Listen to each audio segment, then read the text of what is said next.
नमस्कार दोस्तों। स्वागत है आप सभी का आप सबके अपने यूट्यूब चैनल फैक्ट नॉलेज में। दोस्तों, सीटेट के लिए जो है सीटेट के डेट आपको जैसे कि पता है कि 31 जनवरी को जो है इसके एग्ज़ाम होनी है।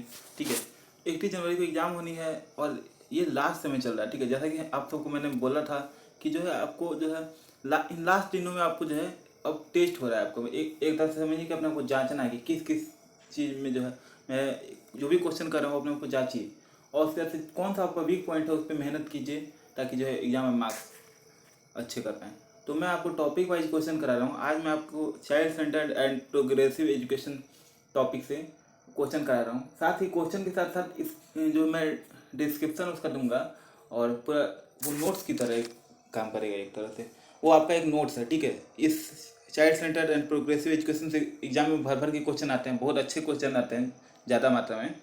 तो सीडीपी में कम से कम 4 से 5 क्वेश्चन तो आप पकड़ ही लीजिए, इससे कम तो नहीं ही पूछेगा। इसके अलावा आपको हर सब्जेक्ट पेडागोजी में भी क्वेश्चन पूछते हैं इससे। ठीक है, तो ये बहुत ही इंपॉर्टेंट टॉपिक हो जाता है। अब आपको क्या करना है कि जो है इसका पीडीएफ हम वेबसाइट पे अपने दे देंगे। डिस्क्रिप्शन में लिंक होगा, वहाँ से आप जाकर के वेबसाइट से डाउनलोड कर सकते हैं। ठीक है, पहले क्वेश्चन कराऊंगा तो क्वेश्चन तो यहाँ कर लेना है आपको। ठीक है ना, जो मैं डिस्क्रिप्शन आपको समझाऊंगा वो भी समझ लेना है। इसके अलावा मैं आपको पूरा नोट्स मैं प्रोवाइड कर रहा हूँ, वो मैं आपको यहाँ पे डिस्क्राइब तो नहीं करूँगा क्योंकि वीडियो ज़्यादा लंबी हो जाएगी। तो आपको जाकर के नोट्स डाउनलोड कर लेना है और उसको पढ़ लेना है। पढ़ के आप अच्छे से समझ जाओगे। फिर इसके फिर से अगर आपको क्वेश्चन जो गलत हुआ है उसको फिर से आप अटैम्प्ट कीजिए और तब देखिए क्वेश्चन कैसे सही होता है आपका। ठीक है, तो उम्मीद करता हूँ आप जरूर इन सब बातों पर अमल करेंगे। चलिए हम लोग शुरू करते हैं। आज का हमारा पहला प्रश्न है, प्राथमिक स्तर पर अनुदेशन होना चाहिए। ठीक है, तो प्राथमिक स्तर पर अनुदेशन कैसा होना चाहिए, यानी कि जो है टीचिंग, और कैसा होना चाहिए तो शिक्षक केंद्रित होना चाहिए, पाठ्य पुस्तक केंद्रित होना चाहिए, छात्र केंद्रित होना चाहिए, या फिर शिक्षक एवं पाठ्य पुस्तक केंद्रित होना चाहिए। तो जो है मैंने ऑलरेडी आपको करा दिया हुआ है, टैग वर्ड्स करा दिए हुए हैं। अब देखिए मैंने आपको जो है टैग वर्ड्स कराया था, उसके बाद बोला था मैं आपको जो आगे वीडियो कराऊंगा उसमें इम्प्लीमेंट उसको कैसे करेंगे ताकि जो है आप क्वेश्चन को सही कर सकें। अब देखिए यहाँ पे क्या करना है। मैंने टैग वर्ड्स में कराया था कि जहाँ भी आपको जो है बच्चे को फ्री देने, बच्चे को अपने आप को एक्सप्रेस करने को और बच्चे को केंद्र में रखने की बात की जाए, वही ऑप्शन आंख बंद करके आप सही कर सकते हैं। तो ऐसे भी आप देख सकते हैं कि जहाँ भी देखिए शिक्षक केंद्रित, ये तो होगा ही नहीं। जहाँ भी शिक्षक केंद्रित हो वो निगेटिव होगा, मैंने पहले ही बताया था। पाठ्य पुस्तक केंद्रित हो वो भी मैंने बोला था कि ये निगेटिव थॉट है, निगेटिव गलत हो जाता है, ये ऑप्शन गलत हो जाता है। अब यहाँ तीसरे नंबर पे आप देख रहे हैं छात्र केंद्रित, तो ये सही हो जाएगा ऑप्शन छात्र केंद्रित। क्यों, देखिए शिक्षक फोर्थ नंबर ऑप्शन है शिक्षक एवं पाठ्य पुस्तक केंद्रित, तो ये भी नहीं होगा। देखिए चाइल्ड सेंटर्ड, जैसा कि टॉपिक के नाम से ही स्पष्ट है, चाइल्ड सेंटर्ड यानी चाइल्ड जो है सेंटर में रहेगा। ठीक है, और शिक्षक एनसीईआरटी क्या करता है कि शिक्षक का काम क्या है, सिर्फ एक फैसिलिटेटर का है, यानी कि सुविधादाता का है। बाकी जो है बच्चा खुद से ज्ञान को कंस्ट्रक्ट करता है। ठीक है, मैंने पिछले वीडियो में आपको से क्वेश्चन पूछा था कि एनसीएफ किस पे बेस्ड है, बिहेवियरिज्म पे बेस्ड है या कंस्ट्रक्टिविज्म पे बेस्ड है। तो आपने जो है बेस्ड है, तो आपने में से बहुत सारे लोगों ने सही जवाब दिए, कमेंट करके बताया था। बहुत से लोगों का जवाब सही आया था। जी हाँ, बिल्कुल कंस्ट्रक्टिविज्म पे आधारित है, यानी कि सृजनात्मक जो सृजनवाद है उस पर जो है बेस्ड है, वो उस पर आधारित है। ठीक है, यानी कि जो है ज्ञान का उसमें वो बल देता है कि बच्चे ज्ञान के सृजन करता है, सक्रिय निर्माता है, वो ज्ञान जो है कंस्ट्रक्ट करते हैं। ठीक है, टीचर का काम सिर्फ फैसिलिटेट करना है, सुविधा प्रदान करना है। अगले प्रश्न में बढ़ते हैं। यहाँ पे देखिए आंसर सी होगा और यहाँ पे इसी तरह से आपको जो है इसके नोट्स मिल जाएंगे। हर क्वेश्चन के वैसे उसका जो है उसको डिस्क्राइब करके और उसका नोट्स मिलेगा आपको। ये आपको वेबसाइट पे ऐसे ही मिल जाएगा एज इट इज। अब देखिए यहाँ पे लिखा हुआ है कि प्राथमिक कक्षा पर कक्षा 1 से 5 के बच्चों को शामिल किया जाता है। इस स्तर पर बच्चा नई चीज़ों को सीखने के लिए बहुत उत्सुक है। इस आयु वर्ग में बच्चे सीखने को समझने में सक्षम नहीं हैं। ठीक है, इसलिए प्राथमिक स्तर पर बच्चे को बुनियादी अवधारणाओं को सीखना होता है और उन्हें चौक एंड टॉक पद्धति के माध्यम से नहीं बल्कि नाटक और गतिविधि के माध्यम से सिखाया जाना चाहिए।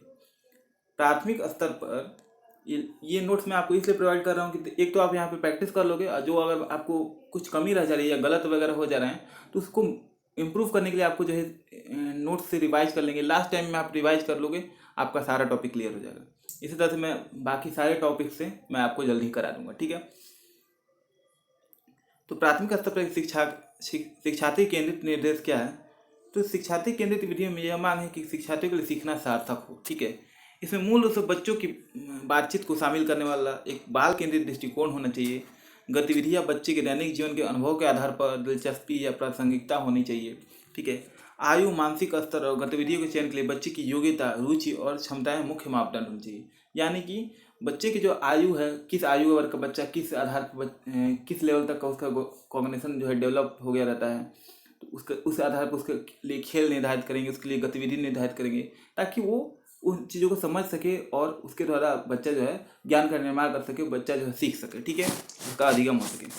अब ये सारे नोट्स आपको जो है इतना लंबा, आपको क्या क्या होना चाहिए, सारी चीज़ें बच्चे के लिए क्या क्या है, ये कुछ पॉइंट दिए हैं। आप जो है जब नोट्स आपको प्रोवाइड किया जाएगा, वेबसाइट से जाके डाउनलोड कर लेंगे, तो आप वहाँ से जब वेबसाइट से डाउनलोड करेंगे तो उसके बाद से आपको जो है इसको रिवाइज कर लेंगे एक बार। ठीक है, मैंने ऑलरेडी बोला था कि आपको जो है क्या करना है, कैसे पढ़ाई करनी है।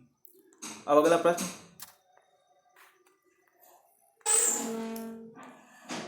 निम्नलिखित में से कौन सा प्रगतिशील शिक्षा की अवधारणा के लिए एक केंद्र है।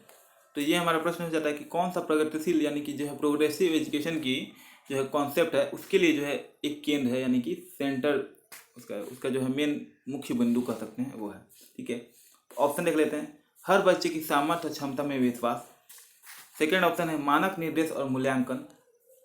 थर्ड ऑप्शन है बाहरी प्रेरणा और समान मूल्यांकन मानदंड। और 4 है पाठ्य पुस्तक केंद्रित शिक्षा। अब आप देख लीजिए कि जो है, वैसे तो इसका आंसर मैं बता दे रहा हूँ, लेकिन आपको जो मैंने टैग वर्ड्स कराए थे उसको अगर आपने अच्छे से देखा होगा, समझा होगा, तो ये क्वेश्चन एकदम आपके लिए लड्डू क्वेश्चन हो सकता है। बिल्कुल एकदम हल्का क्वेश्चन है ये। ठीक है, ये कुछ है ही नहीं। पूछ रहा है कि कौन सा प्रगतिशील शिक्षा की अवधारणा के लिए केंद्र है। तो आपको पता है, जब भी मैं बोलता हूँ, आपको बताया था मैंने कि बच्चे की जो भी अपने आप को अभिव्यक्त कर सके, बच्चा सेंटर में हो, ऐसे टाइप के ऑप्शन हमेशा सही होते हैं। अब देख लीजिए यहाँ कौन कौन से ऑप्शन। देखिए, एग्जाम हॉल में जरूरी नहीं कि आपको सारा चीज़ आता हो, सारे टॉपिक्स आपके एकदम क्लियर हो, लेकिन जो टॉपिक्स क्लियर हैं आपको ऑप्शन एलिमिनेशन मेथड से भी सॉल्व करना होता है प्रश्न को। ठीक है, तो देखिए सबसे पहले आप जो है ये ऑप्शन को छाट लीजिएगा, पाठ्य पुस्तक केंद्रित शिक्षा, ये तो होगा ही नहीं। अब बाहरी प्रेरणा, समान मूल्यांकन मानदंड, मानक निर्देश और मूल्यांकन हो गया। हर बच्चे की सामर्थ्य क्षमता में विश्वास, तो सेकेंड ऑप्शन भी हो जाएगा, मानक निर्देश और मूल्यांकन, ये भी जो है कट हो जाएगा। तो ऑप्शन बच के आंसर गया 1 और 3। ठीक है, अब इसमें आंसर कौन सा हो जाएगा, इसमें आंसर हो जाएगा ऑप्शन नंबर हमारा 1, यानी कि जो है यहाँ पे हम लोग देख लेते हैं डिटेल से, 1 हो जाएगा। क्योंकि देखिए हर बच्चे की सामर्थ्य और क्षमता में आप विश्वास करोगे, ठीक है, तो बच्चा जो है, एक क्वेश्चन आया भी हुआ प्रीवियस ईयर में कि आप जो है अगर बच्चे की क्षमता में विश्वास करते हैं या उसकी क्षमता में विश्वास नहीं करिएगा तो क्या होगा, तो बच्चा जो है सीखना बंद कर देता है, बच्चा जो है उदासीन हो जाता है, निराश हो जाता है। क्योंकि अगर आप उसकी क्षमता पर अविश्वास करोगे, उसको बार बार जो है बोलोगे तुमसे नहीं हो पाएगा, तुमसे नहीं हो पाएगा, तो बच्चा डिमोटिवेट हो जाता है। एक मोटिवेशन का पार्ट है, मैं उससे समझ में आपको क्वेश्चन कराऊंगा जब, तो आप जो है देख लीजिएगा। वैसे मैंने टॉपिक कराया हुआ है ऑलरेडी। ठीक है, यहाँ देख लेते हैं जॉन डेवी या जॉन डुई भी कहते हैं इनको इंग्लिश में। जॉन डुई जो, देखिए क्वेश्चन पूछ दिया हुआ है और मैंने आपको कराया हुआ है कि जो है अभी 2-3 दिन पहले ही मैंने ये वीडियो कराया था कि कौन से जो है शिक्षा पद्धति को किस शिक्षाविद ने दिया था। जो जॉन डुई जो है उन्होंने प्रगतिशील शिक्षा यानी कि प्रोग्रेसिव एजुकेशन और चाइल्ड सेंटर एजुकेशन का जो है दिया था। अब देखिए ये क्वेश्चन पूछा हुआ है भैया, और आगे भी पूछ सकता है कि प्रोग्रेसिव एजुकेशन या चाइल्ड सेंटर की अवधारणा किसने दी है, तो जॉन डुई ने दी है। तो जॉन डुई जो है एक अमेरिकी दार्शनिक थे। देखिए सीटेट में तो ये क्वेश्चन नहीं पूछेगा, लेकिन DSSB वगैरह में पूछ सकता है कि जॉन डुई कहाँ के से थे। तो प्रगतिशील शिक्षा की अवधारणा का प्रस्ताव दिया है, और रूढ़िवादी शिक्षा जो इस बात पर जोर देती है कि शिक्षण केवल करके सीखना दृष्टिकोण से होता है, इसलिए अपने छात्रों को अपने वातावरण के साथ अनुकूलन सीखने के लिए बातचीत करनी चाहिए। ठीक है, यानी कि जो है उन्होंने रूढ़िवादी शिक्षा को खत्म करके प्रगतिशील शिक्षा की अवधारणा को उस पर बल दिया है, जो इस बात पर जोर देता है कि बच्चे करके सीख सकें, एक्टिविटी करें और अपने आसपास के वातावरण से जो है सीख सकें। ठीक है, प्रत्येक बच्चे की क्षमता और क्षमता में विश्वास प्रगतिशील शिक्षा की अवधारणा के लिए केंद्रीय है, क्योंकि यह बढ़ावा देता है कि बच्चे अपने अनुभव को साझा कर सकें, अपने कौशल पे भरोसा कर सकें, अपने जो है और हम लोग उनके जो है क्षमता पे विश्वास करें। ठीक है, बच्चे अपने ज्ञान और प्रतिभा को प्रभावी ढंग से जो है उपयोग कर सकें और अपने जो है अपने जो क्षमता है उसको बढ़ा सके। ठीक है, जब बच्चे अपने आप पे भरोसा करेंगे, कहा भी जाता है ना विल पावर होता है, बस वही होता है। बच्चे अपनी क्षमता पे जब विश्वास करेंगे, विश्वास बहुत बड़ी शक्ति है। अगर आप अभी भी अगर विश्वास करते हो कि मैं सीटेट निकाल सकता हूँ तो सीटेट निकाल सकते हैं। वैसे मुझे यकीन है कि आप लोग जितने लोग इन वीडियोज़ को देख रहे हैं, ये मेहनत है, यही मेहनत आपको जो है, और जब मैं नोट्स प्रोवाइड कर दूंगा जाकर वहाँ से डाउनलोड करते हो और जाकर के आप रिवाइज करते हो, यही सारी चीज़ें आपको जो क्या है, आपको मेहनत कर रहे हैं जो, तो मुझे अब विश्वास है कि फैक्ट नॉलेज से जो भी तैयारी कर रहा है वो सीटेट उसका क्लियर होने एकदम तय है। ठीक है, ऐसा हो ही नहीं सकता कि ना हो। हाँ, तब हो सकता है जब आप आए अनमने ढंग से आए, वीडियो देखा अपने मन से, स्किप कर करके देख रहे हो, फिर बंद करके वीडियो चले गए, पूरा वीडियो भी नहीं देखा, तो वैसे नहीं निकलता है। देखिए, कहा भी गया शिक्षा तपस्या, ठीक है, पढ़ाई एक तपस्या की तरह है। तो जो आज मेहनत कर रहा है कल उसको आराम है। ठीक है, तो 15 दिन या बच के आसपास 10-15 दिन बच गए हैं आपको एग्जाम में। मुश्किल से 15 दिनों में अब आप अगर आपने जान लगा दी तो जो है आप यही बस यही खेल है, 15 दिन का जो है खेल है। यहाँ पे अगर जिसने मेहनत कर दिया वो जो है निकाल ले जाएगा, वरना तो आप समझ नहीं रहे हो, बाद में आप पछताते रहोगे। फिर कहा भी गया है पछताया क्या हो जब चिड़िया चुग गई खेत। खैर, हम लोग आते हैं अपने पॉइंट पे कि आप जो है, मुझे जैसे आप पे भरोसा है कि आप सीटेट निकाल सकते हो, वैसे ही आपको क्या है कि अपने विद्यार्थियों पे भरोसा होना चाहिए, उनकी क्षमता पे भरोसा होना चाहिए और उनको जो है मोटिवेट करना चाहिए, उनको जो है कार्य कर, जो अपने वातावरण से सीख सके इसके लिए उनको बढ़ावा देना चाहिए, ना कि उन पर थोपना चाहिए अपने विचार। ठीक है, एक समूह में काम करके और गतिविधि को पूरा करने के लिए व्यवहारिक ज्ञान लागू करके छात्रों की सक्रिय भागीदारी सुनिश्चित करता है। प्रोग्रेसिव एजुकेशन क्या करता है कि समूह में काम करने को बढ़ावा देता है और गतिविधि को पूरा करने के लिए व्यवहारिक ज्ञान पर जोर देता है। ये ना कि सिर्फ बुक रट लिए, कंठस्थ कर लिए, इस पर जोर नहीं देता, वो व्यवहारिक ज्ञान पर बल देता है। ठीक है, और बच्चों की सक्रिय भागीदारी सुनिश्चित करता है। ठीक है, अब आप पूरा नोट्स दे देंगे।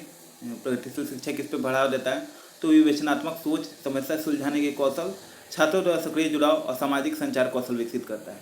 इसको रिवाइज कर लेंगे क्योंकि ये पॉइंट्स पूछ देता है कि प्रगतिशील शिक्षा के किस पे जोर नहीं देता है, ऐसा क्वेश्चन पूछ देता है। किस पे जोर देता है ये नहीं पूछेगा, पूछेगा कि चाइल्ड सेंटर या प्रोग्रेसिव एजुकेशन जो है वो किस पे जोर नहीं देता। 4 ऑप्शन दे देंगे, इसमें से जो 4 ऑप्शन है इसमें से 3 ऑप्शन दे देगा सही और एक ऑप्शन कोई गलत दे देगा। अब आपको 3 पॉइंट अगर नहीं पता है तो आप यहाँ क्वेश्चन गलत कर दोगे। ठीक है, इसलिए इसको एक बार जो है नोट्स जहाँ मिलेंगे तो जाकर जरूर याद से डाउनलोड करके रिवाइज कर लेना है। ठीक है, अगले प्रश्न में बढ़ते हैं। ठीक है, मुझे लग रहा है मैं थोड़ा सा ज़्यादा आप लोगों को डिफाइन कर दे रहा हूँ कि देखिए, डिफाइन मैं इसलिए कर रहा हूँ, वीडियो थोड़ी सी लंबी अगर होती भी है तो आप जो है ज़रूर देखिए, क्योंकि देखिए अगर आप वीडियो लंबा छोटा बड़ा ये सब कर रहे हो तो आप जो है तैयारी करने वाले नहीं हो सकते हो, सही से आप तैयारी नहीं करो। क्योंकि एक तैयारी करने वाला टाइम देख के तैयारी करता है, क्या कि कितने देर का वीडियो है, कितना देर का नोट्स है, कितना लंबा नोट्स है। आप सिलेबस देख के पढ़ाई करते हो कि ज्ञान के लिए पढ़ाई करते हो। ठीक है, तो ज्ञान के लिए अगर आप पढ़ाई करते हो तो ठीक है, फैक्ट नॉलेज पे आपका स्वागत है। वरना अगर आप सिलेबस देख के पढ़ाई कर रहे हो कि जो है टाइम देख के पढ़ाई कर रहे हैं कि हाँ 10 मिनट में पढ़ूंगा तो मैं निकल जाएगा, तो वैसे नहीं होता है। ठीक है, आपको जो है लास्ट का समय चल रहा है तो आप जितना ज़्यादा से ज़्यादा पढ़ाई कर रहे हो, मैंने कहा भी ना जान लगा दो इस समय की, बस वही हाल है। ठीक है, तो अब यहाँ पे अगला क्वेश्चन यहाँ पे हम लोग देख लेते हैं कि बाल केंद्रित शिक्षा जो है उसकी असर, बाल केंद्रित शिक्षा की आवश्यकता मुख्य रूप से बढ़ी है। क्यों, तो किस लिए बढ़ी है? माता पिता के पास अपने बच्चों के लिए समय नहीं है इसलिए, या माता पिता कम योग्य हैं इसलिए, या फिर ऑप्शन 3 है शिक्षकों की बेहतर योग्यता है, या 4 ऑप्शन है शिक्षक समग्र विकास से निपटने के लिए अधिक सुसज्जित हैं। तो क्या होगा इसका आंसर? जल्दी से अपना आंसर कमेंट बॉक्स में लिखिए, आपको क्या लगता है। ठीक है, यहाँ पे टेस्ट जैसे समझ लीजिए कि एक टेस्ट चल रहा है। ठीक है, कि अगर एग्जाम में अगर ये क्वेश्चन पूछ दे तो मैं सॉल्व कर पाऊंगा कि नहीं, बस वो यही समझना है। और आपको जो है अपने आंसर कमेंट बॉक्स में लिखना है कि क्वेश्चन नंबर 3 का क्या होगा आंसर। ठीक है, और मैं चेक करूंगा, मैं देखता हूँ कि कौन कौन लोग वीडियो देख रहे हैं और कौन कौन लोग कमेंट कर रहे हैं। ठीक है, तो इसका आंसर होगा ऑप्शन नंबर 4, यानी शिक्षक समग्र विकास से निपटने के लिए अधिक सुसज्जित है इसलिए जो है बाल केंद्रित शिक्षा की आवश्यकता है। अब यहाँ पे देख लेते हैं इसका डिस्क्रिप्शन जो है हम लोग देख लेते हैं।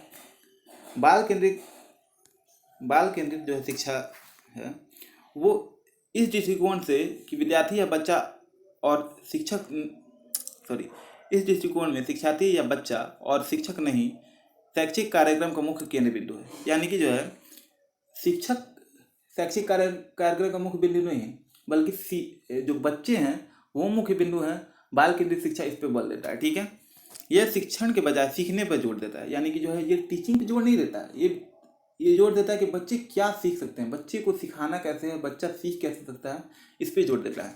न कि जो है उनको रटन विद्या ये सब चीज़ पे जोर नहीं देता है। ठीक है, इस दृष्टिकोण के अनुसार शिक्षा का समग्र विकास बच्चे का जो है सर्वांगीण विकास करना है, न कि केवल ज्ञान प्राप्त करना है। एनसीएफ मैंने कराया था, उसमें मैंने बताया भी था आपको कि सूचना को एनसीएफ किस पे जोर देता है, एनसीएफ भी जोर देता है कि सूचना को ज्ञान मानने से बचना है। यानी सूचना और ज्ञान में बच्चे फर्क करना सीख सकें, ये जो है एनसीएफ जो है सिखाता है। और प्रोग्रेसिव एजुकेशन का भी क्या काम है कि बच्चे का जो है सिर्फ ज्ञान प्राप्त करना उद्देश्य नहीं है, बच्चे का सर्वांगीण विकास हो सके, ये करता है। और सीसी का भी यही, सीसी क्या करता है, सीसी आपका जो है बृहद स्तर पे आप बच्चे के सारे पक्षों का जो है जांच हो सके। ठीक है,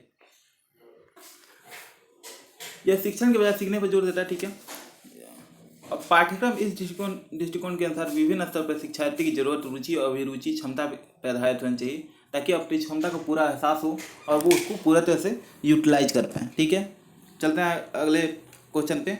उम्मीद है आपको समझ में आ गया पूरा आप जो है बाल केंद्रित शिक्षा की आवश्यकता क्या है इत्यादि जो इसमें नोट्स में मैंने लिया है। ठीक है, 10 क्वेश्चन होंगे, लेकिन 10 क्वेश्चन के माध्यम से पूरा जो ये टॉपिक है पूरा रिवाइज हो जाएगा। आपका पूरा टॉपिक जो है आपको इस 10 क्वेश्चन और उसके जो आपको जो है उसका नोट्स मैं दे रहा हूँ, इसमें पूरा आपको टॉपिक रिवाइज हो जाएगा, अलग से पढ़ने की जरूरत नहीं पड़ेगी। ठीक है, मैंने ऑलरेडी आपको वीडियो कराया भी, अगर आपने वो वीडियो नहीं भी देखा है तो ये वीडियो देख लीजिए और जाकर नोट्स डाउनलोड करके रिवाइज कर लीजिए। ठीक है, बढ़ते हैं आगे अगले क्वेश्चन पे। तो इसका सार क्या है कि इसलिए बाल केंद्रित शिक्षा की आवश्यकता बढ़ जाती है, क्योंकि शिक्षक जो है समग्र विकास से निपटने के लिए अधिक सुसज्जित है, और इसलिए जो है चाइल्ड सेंटर एजुकेशन की आवश्यकता है, बच्चे की जो है समग्र विकास को जो है बढ़ावा मिल सके। ठीक है, अगले प्रश्न बढ़ते हैं। 2 विषयों द स्कूल एंड सोसाइटी तथा डेमोक्रेसी एंड एजुकेशन पर पुस्तक किसने लिखी है?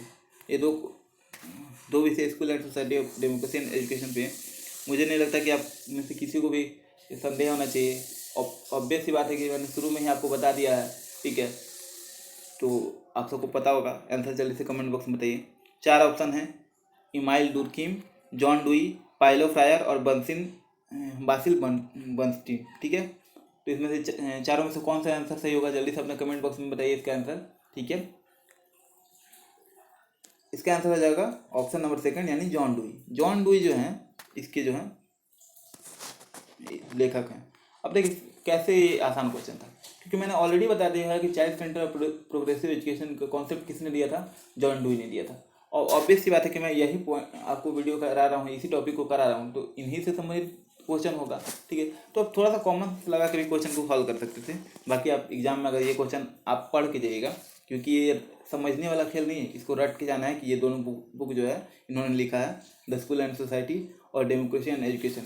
ये दोनों बुक आप पढ़ के जाइए, रट के जाइए, या क्वेश्चन जैसे भी आप क्वेश्चन करके जाना है आपको इसको, ताकि अगर ये क्वेश्चन आ जाए तो छूटना नहीं चाहिए। ठीक है, अब देख लेते हैं इसका जो है फिर से आप ये सारे कौन कौन से बुक लिखे हैं इन्होंने। ठीक है, वो सारी चीज़ आप पढ़ लेंगे, नोट्स में डाउनलोड आपको दे दूंगा, डाउनलोड कर लीजिएगा। ठीक है, अगले प्रश्न बढ़ते हैं। अगला प्रश्न है, प्राथमिक अवस्था के एक बाल केंद्रित पाठ्यक्रम को निम्न में से किस पर केंद्रित नहीं होना चाहिए? अब ये पूछ रहा है कि जो है जो प्राइमरी लेवल का जो है चाइल्ड सेंटर जो है पाठ्यक्रम है, करिकुलम है, उसको किस पे केंद्रित नहीं होना चाहिए, किस पे फोकस या किसको सेंटर पर अपने नहीं रखना चाहिए। ऑप्शन देख लेते हैं। तो ऑप्शन है सामुदायिक जीवन के साथ सामंजस्यपूर्ण समायोजन, सेकेंड है बच्चे के व्यक्तित्व का सामंजस्यपूर्ण विकास, थर्ड है बच्चे की प्राकृतिक रुचियाँ, योग्यता और क्षमता, और 4 है मौलिक लाभ के लिए बच्चों की जो है क्षमता। तो किस पे जो है नहीं फोकस करनी चाहिए या किस पे केंद्रित नहीं होनी चाहिए प्राइमरी लेवल के जो है करिकुलम? तो इसका आंसर बहुत इजी है। मैंने टैग वर्ड्स कराए हुए थे, इसलिए मैंने टैग वर्ड्स कराए थे, क्योंकि आगे जो भी क्वेश्चन मैं कराऊंगा उसमें आपको हेल्प मिलेगी और एग्जाम में आपके लिए एकदम समझिए तो एकदम क्लियर है। मैंने क्या बोला था, जहाँ भी बच्चे का जो है व्यापार, जहाँ भी बच्चे के लिए ज्ञान का व्यापार करने के लिए बात की जाए, या ज्ञान बच्चे को ज्ञान के लिए व्यवसाय के लिए तैयार करना इत्यादि की बात की जाए वो सब, या फिर मौद्रिक लाभ वगैरह की बात की जाए वो निगेटिव होता है। तो यहाँ पे पूछ रहा है कि कौन सा नहीं होना चाहिए। नहीं पे बहुत फोकस करना है, क्योंकि ये फ्री के नंबर नहीं वाले क्वेश्चन बहुत ही ईजी होते हैं। ठीक है, बस हम लोग गलत इसलिए कर देते हैं कि हमने क्वेश्चन ध्यान से पढ़ा नहीं है। तो यहाँ पे इसका आंसर हो जाएगा ऑप्शन नंबर 4, यानी मौद्रिक लाभ के लिए बच्चों की क्षमता। ये जो है प्राइमरी लेवल पे जो बच्चे का जो करिकुलम डिजाइन किया जाता है उसका उद्देश्य नहीं होना चाहिए, उसके सेंटर में नहीं होना चाहिए। ठीक है, और आजकल यही होते जा रहा है। ठीक है, शिक्षा का व्यवसायीकरण हो गया है। ठीक है, और इसको हमारे और आपके जैसे शिक्षक ही सुधार सकते हैं।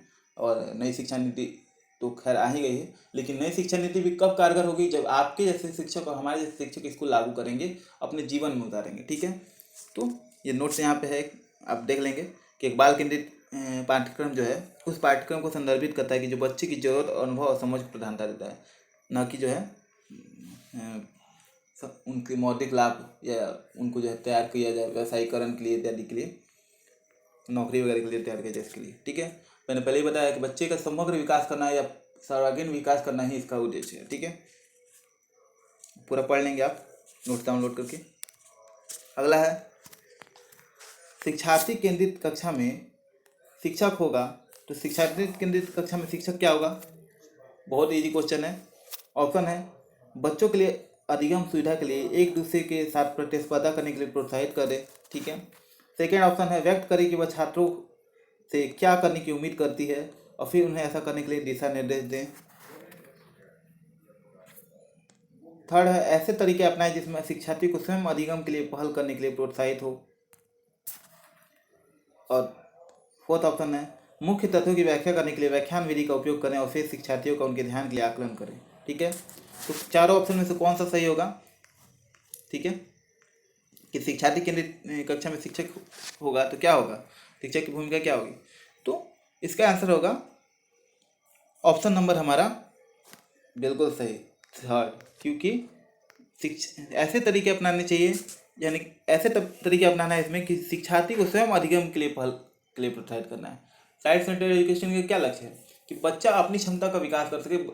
और एनसीईआरटी भी कहता है कि आपका काम ज्ञान देना नहीं है, बच्चे को जो है खाली बर्तन नहीं समझना है। ठीक है, जहाँ आप बच्चा जो है बस बच्चे को क्या करना है, किंडरगार्टन मेथड में भी यही कहा गया, मैंने टीचिंग मेथड तो ऑलरेडी कराए हुए हैं कि बच्चे को जो है आप जैसे एक पेड़ पौधे को खाद पानी दिया जाता है और पेड़ खुद बढ़ता है। ठीक है, बस वही हाल है, एक बच्चे को आप जो है सुविधा प्रदान कीजिए, उसको जो है सही गाइडेंस दीजिए, बाकी बच्चा खुद से ज्ञान को कंस्ट्रक्ट करेगा, खुद से सीखेगा करके। इसलिए एक्टिविटी वगैरह के माध्यम से सिखाया जाता है। तो ऐसे तरीके आपको अपनाने चाहिए जैसे शिक्षार्थी को स्वयं अधिगम करने के लिए जो पहल हो उसके लिए प्रोत्साहित हो। ठीक है, अगले प्रश्न पढ़ते हैं, ये पढ़ लेंगे आप। ठीक है, ऐसा एवरेज में ज़्यादा आपको शुरुआत में मैंने 2-3 डिस्क्राइब कर लिए, लेकिन आगे को नहीं इसलिए कर रहा हूँ कि वीडियो ज़्यादा लंबी हो जाएगी। आप खुद से ये नोट्स डाउनलोड करके पढ़ लोगे, एकदम आसानी से मैंने टाइप करके लिखा है ताकि आपको समझ में आ सके। अच्छी भाषा का उपयोग किया गया है ताकि जो है आप आराम से जो है समझ सको, ज़्यादा टफ लैंग्वेज इस्तेमाल नहीं किया गया। ठीक है, अगला प्रश्न देख लेते हैं। शिक्षण और अधिक प्रभावी हो सकता है यदि, शिक्षण और अधिक प्रभावी हो सकता है यदि क्या किया जाए? ठीक है, यह पूछना चाह रहा है। तो ऑप्शन है छात्रों को स्वयं कार्य करने की स्वायत्तता तथा नियंत्रण दिया जाए। सेकंड ऑप्शन है छात्र अधिगम शिक्षक द्वारा नियंत्रित और निर्देशित हो। थर्ड ऑप्शन है शिक्षक तथ्यों की व्याख्या करने में केंद्रीय भूमिका निभाए। और फोर्थ ऑप्शन है शिक्षक अधिगम को निर्देशित करें। क्वेश्चन बहुत ही ईजी है। ठीक है, और मुझे उम्मीद है कि आप सब जो है, मैंने बोला था कि एनसीएफ वाला वीडियो अगर आपने नहीं देखा हो तो देख लीजिए, और जो है टैग वर्ड्स वाले वीडियो देख लिए। ठीक है, उसके बाद से आप खुद ही जो है क्वेश्चन को एकदम इजीली सॉल्व कर पाओगे। वरदान की तरह है, कह सकते हैं, बिल्कुल संजीवनी बूटी की तरह। ठीक है, शिक्षक और अधिक प्रभावी हो सकता है कैसे? शिक्षण करने के लिए प्रभावी बनाने के लिए क्या कर सकते हैं? तो मैंने ऑलरेडी कराया हुआ कि बच्चे को सेंटर में रखना है, बच्चे को जो है मोटिवेट करना है, बच्चे को जो है बढ़ावा देना है ताकि वो खुद से ज्ञान। अब इस सब में देख लीजिए, कभी भी जो है टैग वर्ड्स में भी मैंने कराया था, कभी भी अपना निर्णय थोपना नहीं है, निर्देशित नहीं करना है, ये सारे निगेटिव वर्ड्स हैं। ठीक है, तो शिक्षक जो है अधिगम को निर्देशित कर रहे हैं, ये भी नहीं होगा। शिक्षक तथ्य की व्याख्या करने में केंद्रीय भूमिका में है, ये भी नहीं होगा। ठीक है, अब यहाँ पे आंसर क्या हो जाएगा, छात्र अधिगम द्वारा निर्देशित नियंत्रित हो, ये भी नहीं होगा। आंसर क्या हो जाएगा, ऑप्शन नंबर 1 हमारा, यानी कि छात्रों को स्वयं कार्य करने की स्वतंत्रता तथा नियंत्रण दिया जाए। ठीक है, देख रहे हैं, सोल्यूशन 1 होगा आंसर। यहाँ पे आप नोट्स पढ़ लेंगे क्यों होगा इस क्वेश्चन का आंसर 1 ही क्यों होगा, ये सारे डिस्क्रिप्शन में किया गया है। और ये सारे जो है नोट्स दिए जा रहे हैं, ये आपको रिवाइज करना है, करना ही पड़ेगा आपको। ठीक है, मैं अब आपको एक समझ सकते हैं, अब इतने दिन से तैयारी कर रहे हैं तो एक रिलेशन टाइप का बन चुका है हमारे बीच, तो मैं इतना तो मेरा हक बनता है कि मैं आपको जो है आप पे इतना तो मैं जोर दे ही सकता हूँ कि आपको करना पड़ेगा। ठीक है, और आप करोगे तो ये आपके फायदे के लिए ही है। ठीक है, खैर आगे बढ़ते हैं। इनमें से कौन सा एक बाल केंद्रित भाषा कक्षा की एक महत्वपूर्ण विशेषता है? तो बाल केंद्रित भाषा कक्षा की एक महत्वपूर्ण विशेषता कौन सी है? ऑप्शन देख लेते हैं। छात्रों के प्रदर्शन का दैनिक मूल्यांकन, सेकंड ऑप्शन हो जाएगा हर पाठ को शिक्षक सहायक सामग्री के साथ समर्थित किया गया है। थर्ड ऑप्शन है छात्र विभिन्न गतिविधियों के माध्यम से लक्ष्य भाषा में बातचीत करते हैं। और फोर्थ ऑप्शन है छात्र अधिकांश कार्य करते हैं जबकि शिक्षक केवल पर्यवेक्षक के रूप में कार्य करता है। तो क्या पूछा है, ध्यान दीजिएगा क्वेश्चन में, कौन सी एक महत्वपूर्ण विशेषता है? चारों ऑप्शन देखिए, कभी कभी क्वेश्चन क्या करता है कि बहुत कंफ्यूज कर देता है। ऑप्शन चारों एकदम लगे चारों सही है, ठीक है, तो एक्चुअली में इसमें क्या करना है कि देखिए चारों अगर ऑप्शन सही भी हो ना, क्वेश्चन कभी कभी ऐसा कर देता है कि चारों ऑप्शन सही होते हैं, तो उसमें मोस्ट अप्रोप्रिएट आंसर कौन सा होता है, यानी एकदम सटीक आंसर। जैसे क्या होता है, वॉच, अगर आपसे पूछा जाए, ठीक है, वॉच मतलब क्या होता है, तो वॉच मीन्स देखना भी होता है, ठीक है, वॉच मीन्स घड़ी होती है, दोनों का ठीक होता है। लेकिन अगर आपसे पूछा जाए वॉच घड़ी, तुरंत आपके दिमाग में घड़ी आएगा। ठीक है, लुक मतलब ये देखना होता है, ठीक है, लेकिन वॉच मतलब ये देखना भी होता है और वॉच मतलब घड़ी भी होता है, तो दोनों का वर्ड मीनिंग सेम है। लेकिन जहाँ आपसे वॉच वॉच पूछा जाए क्या होगा, आप घड़ी बोलोगे। क्यों? क्योंकि सटीक एक दोनों का अर्थ है, लेकिन आपके दिमाग में सबसे पहले यही आता है। क्यों? क्योंकि आपने बार बार देखा है, रिवाइज किया हुआ है इस चीज़ को। तो बस वैसे ही आपको जो है जो भी कॉन्सेप्ट है इसका आपने रिवाइज किया हुआ है, जब भी देखा हुआ है, और आपसे पूछ दे चारों ऑप्शन सही भी हो, फिर भी उसमें जो एकदम सटीक हो कि आपसे पूछ दिया जाए कि प्रोग्रेसिव एजुकेशन क्या है, तो बच्चे को सेंटर में रखना। चाहे सेंटर एजुकेशन और प्रोग्रेसिव एजुकेशन क्या है, तो बच्चे को सेंटर में रखना और बच्चे को जो है खुद से करने के लिए गतिविधि के माध्यम से अधिगम कराना। बस एक लाइन में इसका सार यही है। ठीक है, तो आपसे क्वेश्चन पूछे तो इसका आंसर क्या हो जाएगा? इसका आंसर होगा ऑप्शन नंबर 3, यानी छात्र जो है गतिविधि के माध्यम से लक्ष्य भाषा में बातचीत करते हैं। ये जो है भाषा की कक्षा में जरूरी है, क्योंकि क्या गतिविधि कराना है, ऑब्वियस सी बात है, आपको पता है ये तो। और लक्ष्य भाषा यानी कि जिस भाषा की कक्षा, तो भाषा तो आपको सिखाना है ना, तो गतिविधि के माध्यम से मान लीजिए आप रोल प्ले करा रहे हैं या फिर नाटक वगैरह के माध्यम से अगर आप करा रहे हैं, तो अगर गतिविधि कर रहे हैं और उसके बाद माध्यम से जो लक्ष्य भाषा में बातचीत करते हैं, तो आप जो है ज़्यादा बेहतर लर्निंग करा पाएंगे बच्चे को। ठीक है, फिर नोट्स है, पढ़ लीजिएगा। अगला है एक व्यक्ति किसी कौशल को प्रभावी तरीके से कैसे सीख सकता है? तो कैसे सीख सकता है? अवलोकन करके, सुन के, पढ़कर या अभ्यास करके। कैसे हो सकता है, जल्दी से बताइए मुझे। कमेंट बॉक्स में अपना आंसर लिखना मत भूलिएगा, अगर मैं ना भी बोलूँ तो फिर भी आपको लिखना है। और वीडियो को शेयर नहीं किया अभी तक तो शेयर कर दीजिए, क्योंकि देखिए वीडियो शेयर कीजिएगा, दूसरों को भला कीजिएगा तो आपको भी भला होगा। और दूसरी बात है कि जो लास्ट समय की तैयारी है दूसरों को शेयर करना चाहिए, ताकि ज़्यादा से ज़्यादा लोग जुड़ सकें। और जो है एग्ज़ाम, साथ ही जब आप एग्ज़ाम दोगे, ठीक है, एग्ज़ाम लास्ट समय में कुछ टिप्स वगैरह दूंगा कि आपको एग्ज़ाम हॉल वगैरह में क्या है, कैसे करना है, एग्ज़ाम में पेपर कैसे अटेम्प्ट करना है इत्यादि में कुछ टिप्स दूंगा। ठीक है, तो इसके लिए ज़्यादा से ज़्यादा लोग जुड़ के लाभ ले सकें, इसके लिए आप थोड़ा वीडियो शेयर वगैरह कर दीजिएगा, और जो भी नए हों उस चैनल को सब्सक्राइब कर दीजिएगा। तो इसका आंसर क्या होगा, अपना आंसर कमेंट बॉक्स में उम्मीद है लिख दिया होगा। इसका आंसर होगा ऑप्शन नंबर 4, यानी अभ्यास करके। ठीक है, तो कैसे आप जो है किसी कौशल को प्रभावी तरीके से सीख सकते हैं? तो ऑब्वियस सी बात है कि अभ्यास करके, सुन के या अवलोकन करके तो आप सीख नहीं सकते हो। पढ़ के देख सीख सकते हो, लेकिन ज़्यादा बेहतर तरीके से कैसे सीखते हो, यहाँ पूछा है प्रभावी तरीके से कैसे सकते हैं। तो किसी भी कौशल, मान लीजिए आपको जो है आपको राइटिंग अच्छी करनी है, ठीक है, तो बेहतर तरीके से आप जो लिखते हैं उसका बार बार अभ्यास करते तभी तो राइटिंग बेहतर होती है। ठीक है, तो बार बार अभ्यास करके, अवलोकन करके तो आप राइटिंग आप ना बेहतर कर नहीं सकते हैं। या फिर सुन करके कि कैसे आप राइटिंग, कोई कहेगा कि एकदम गोल गोल लिखो, ऐसे ऐसे घुमाओ, उससे राइटिंग बेहतर हो जाएगी क्या? नहीं। पढ़ के इतने बुक डेली पढ़ते होगे आप, कितने पेज आप डेली पढ़ते होगे, राइटिंग बेहतर होती क्या? नहीं। लेकिन जब उसका बार बार राइटिंग का अभ्यास करते हो लिख लिख के, तब आपकी राइटिंग बेहतर होती है। ठीक है, तो अभ्यास करके ही जो है किसी चीज़ को बेहतर किया जा सकता है। ठीक है, यहाँ पे देख लेंगे आप, अधिगम एक व्यापक प्रक्रिया है जो अभ्यास और अनुभव के परिणाम स्वरूप व्यवहार और ज्ञान कौशल में परिवर्तन को संदर्भित करता है। ठीक है, पूरा लंबा नोट्स है, आप पढ़ लेंगे। ठीक है, अतः यह निष्कर्ष निकाला जा सकता है कि एक व्यक्ति उस विशिष्ट कौशल का अभ्यास करके ही किसी कौशल को प्रभावी तरीके से सीख सकता है। अगला हम लोग देख लेते हैं क्वेश्चन, निम्न में से कौन सी जो है शिक्षण विधि प्रगतिवादी सिद्धांतों पर आधारित है? कौन सी विधि है जो प्रोग्रेसिव एजुकेशन के सिद्धांत पर आधारित है? तो देख लेते हैं, प्रश्नोत्तर विधि, निगमन विधि, आगमन विधि या फिर समस्या समाधान विधि।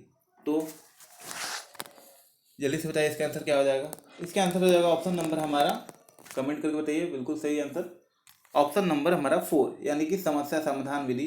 इसके पहले भी मैंने क्वेश्चन कराया हुआ, तो समस्या समाधान विधि जो है प्रोग्रेसिव एजुकेशन पे बेस्ड है। क्योंकि देखिए, प्रश्नोत्तर विधि, इसमें बच्चे जो है ठीक है इन्वॉल्व तो होते हैं, आगमन विधि, निगमन विधि वगैरह है, लेकिन समस्या का समाधान करते हैं आप। ठीक है, देखिए प्रगतिशील शिक्षा का सिद्धांत क्या है? इसे अंत की दिशा में परिवर्तन या आंदोलन के रूप में परिभाषित किया गया है। इसके विपरीत किसी भी छोर की और किसी अन्य दिशा में आंदोलन प्रतिगामी है। सीधे सीधे समझे तो इस सिद्धांत ने अनुभव या प्रयोग या समस्याओं को हल करने के माध्यम को शिक्षा बताया है। ठीक है, अब ये देख लेते हैं कि निगमन विधि क्या है, आगमन विधि क्या है। तो निगमन विधि, निगमनात्मक विधि या निगमन विधि कहते हैं ज्ञात बयानों या सबूतों या सिद्धांतों से तार्किक निष्कर्ष निकालने की जो है क्षमता होती है। और आगमनात्मक विधि क्या है? जब विशिष्ट टिप्पणियों से शुरू होता है जो फिर सामान्य निष्कर्ष की ओर जाता है। क्वेश्चन मैंने ये लैंग्वेज, नॉर्मल लैंग्वेज में क्यों नहीं रखा है? इसलिए नहीं रखा है क्योंकि अगर आप मैं नॉर्मल लैंग्वेज में रखूँगा तो क्वेश्चन अगर आपको आगमन विधि या निगमन विधि से पूछ दिया गया एग्जाम में, तो उसका लैंग्वेज सेम टू सेम ऐसा ही होता है। तो फिर आप कहोगे कि बाप रे इतना टफ लैंग्वेज है। इसलिए थोड़ा सा अभ्यास करिए ऐसे लैंग्वेज समझने का, पढ़ के समझने का। तो क्या करें, निगमनात्मक विधि क्या है? यानी कि जो आप जो जानते हो उदाहरण से जो है सिद्धांत की ओर जाते हो। ठीक है, ठीक है, यानी कि जो है, और फिर जो आगमन विधि विशिष्ट टिप्पणी से शुरू होता है। ठीक है, फिर सामान्य निष्कर्ष की ओर जाता है। यानी कि जो, तो ये हमारा जो है आगमन विधि, निगमन विधि वगैरह देख ली, इसलिए हम निष्कर्ष निकालते हैं कि समस्या समाधान शिक्षण पद्धति या प्रगतिशील शिक्षा पर आधारित है। ठीक है, तो ये हमारा आज का लास्ट प्रश्न था। उम्मीद करते हैं वीडियो आपको पसंद आया होगा और ये नोट्स आप ध्यान से डाउनलोड कर लेंगे। ठीक है, PDF इसकी जो है डाउनलोड कर लेंगे, वेबसाइट पे है। ठीक है, जा करके वेबसाइट पे जाइए और सीटेट और टेट वाले सेक्शन में जाएंगे जब, तो वहाँ पे आपको नोट्स मिल जाएंगे इसके। ठीक है, डायरेक्ट लिंक मैं नहीं देता हूँ आपको, डायरेक्ट लिंक आपको मिल भी सकता है, डायरेक्ट लिंक ना भी दूँ तो वेबसाइट का लिंक होगा आपको। ठीक है, वहाँ पे आपको वेबसाइट पे से ही लिंक मिलेगा, वहाँ क्लिक करके जाइए वेबसाइट पे, वहाँ पे आपको मेन्यू होगा, मेन्यू पे क्लिक कीजिएगा और वहाँ से आप जो है सीटेट और टेट वाले सेक्शन पे जाइएगा, वहाँ आपको नोट्स मिल जाएंगे यहाँ पे। ठीक है, तो उम्मीद करता है वीडियो पसंद आया। वीडियो पसंद आया तो वीडियो को शेयर कीजिए, चैनल पर नए हो तो सब्सक्राइब कीजिए। अगर चैनल पर नए हो तो सब्सक्राइब बटन दबाने की जरूरत नहीं है क्योंकि उससे अनसब्सक्राइब हो जाता है। ठीक है, और वीडियो को नोटिफिकेशन बेल अगर ऑन नहीं किया तो ऑन कर दीजिए। मिलते हैं अगली वीडियो में, इजाज़त दीजिए। नमस्कार, जय हिंद, वंदे मातरम, भारत माता की जय।